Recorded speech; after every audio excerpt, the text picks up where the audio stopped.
सैफ अली खान हमला केस में बड़ी खबर है। आरोपी का फेशियल रिकॉग्निशन टेस्ट होगा। शरीफुल का स्किन टेस्ट भी किया जाएगा। फॉरेंसिक टीम करेगी फेशियल रिकॉग्निशन टेस्ट।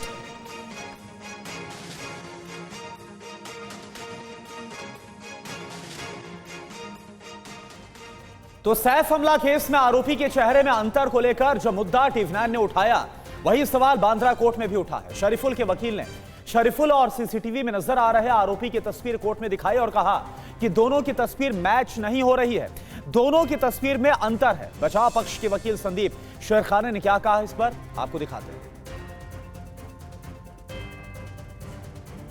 जो सीसीटीवी 16 जनवरी की आप देख रहे हैं, वो जो बंदा है और आप ये जो पुलिस ने पकड़ा है बंदा, इसमें क्या डिफरेंशिएट आपको नजर आता है? काफ़ी उनके बॉडी स्ट्रक्चर में, फेस में, उसके स्किन टोन में काफ़ी अंतर है। थोड़ा डिटेल में बताएं सर, क्या अंतर है? उसके जॉ लाइन के लिए, नोज के और ईयर के बीच में, फोरहेड के, उसके बालों का तस्वीर भी आपके पास है जो आपने दिखाई है? को दिखाई है, वो काफ़ी हद तक उसके मैच नहीं है। सर आप ये बताएं कि आप आरोपी जो पुलिस का आरोपी है उससे जब आप मिले शरीफुल से, तो आपकी क्या बात हुई? क्या बांग्लादेश होने का कनेक्शन उसका साफ हुआ है, वो बांग्लादेशी है?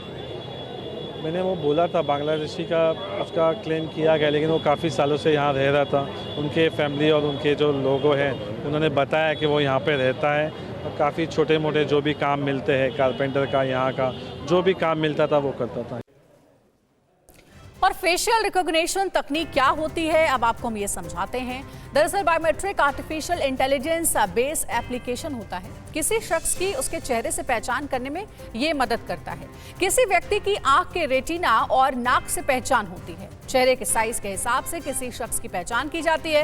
रियल टाइम लोगों के चेहरे का विश्लेषण कर पहचान होती है। फेस टेक्नोलॉजी में एल्गोरिदम स्केल के जरिए पहचान होती है। टेक्नोलॉजी के जरिए डेटा रीड करना और रिजल्ट दिखाना फेशियल रिकॉग्निशन टेक्निक के जरिए होता है।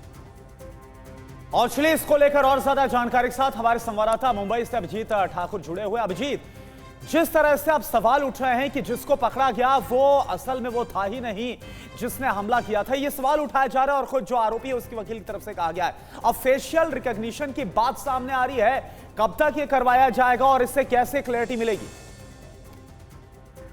जी बिल्कुल, देखिए सबसे पहला सवाल जो बचाव पक्ष के वकील ने कल कोर्ट में भी उठाया वो यही कि जो सीसीटीवी फुटेज में शख्स दिख रहा है सैफ अली खान के घर में, वो और गिरफ्तार शख्स दोनों अलग अलग हैं और पुलिस ने शायद गलत व्यक्ति को गिरफ्तार किया, इस तरह का क्लेम जो है वो किया गया था।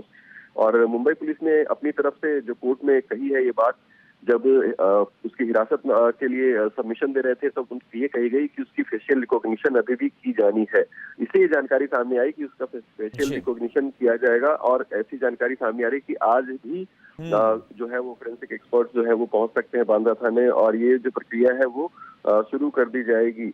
और उसके अलावा जो फिजिकली जो उस आरोपी को खड़ा करके जो उसकी पहचान कराई जाती है, इसकी भी एक प्रक्रिया होती है जो कि आगे होनी है। लेकिन उससे पहले फेशियल रिकॉग्निशन, चूंकि तमाम सवाल उठ रहे हैं इस बात पर कि क्या दोनों शख्स एक ही हैं और चेहरे में जो अंतर है वो साफ साफ दिख रहा है, तो कोर्ट में भी ये दोनों तस्वीरें दिखाई गई थी, जो दोनों तस्वीरें लगातार टीवी9 भारतवर्ष भी दिखाता रहा है और सवाल ये उठाता है, तो कोर्ट में भी ये दोनों तस्वीरें दिखाई गई थी।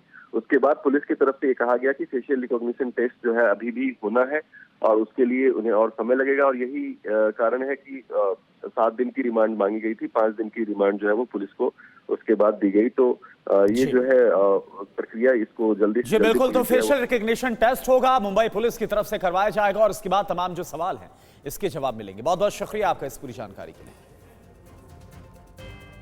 और वही सैफ के हमलावर को लेकर टीवी9 सवाल उठा रहा है कि क्या सैफ पर हमले का पूरा सच कभी सामने आ भी पाएगा या नहीं। पुलिस आरोपी का फेशियल रिकॉग्निशन कराने का मन बना चुकी है। आरोपी को कल एक बार फिर 5 दिन की पुलिस रिमांड भी दे दी गई है। सवाल इसलिए भी उठ रहे हैं क्योंकि पुलिस को जो कहानी बता रही है पुलिस, उससे कई ट्विस्ट सामने आ रहे हैं।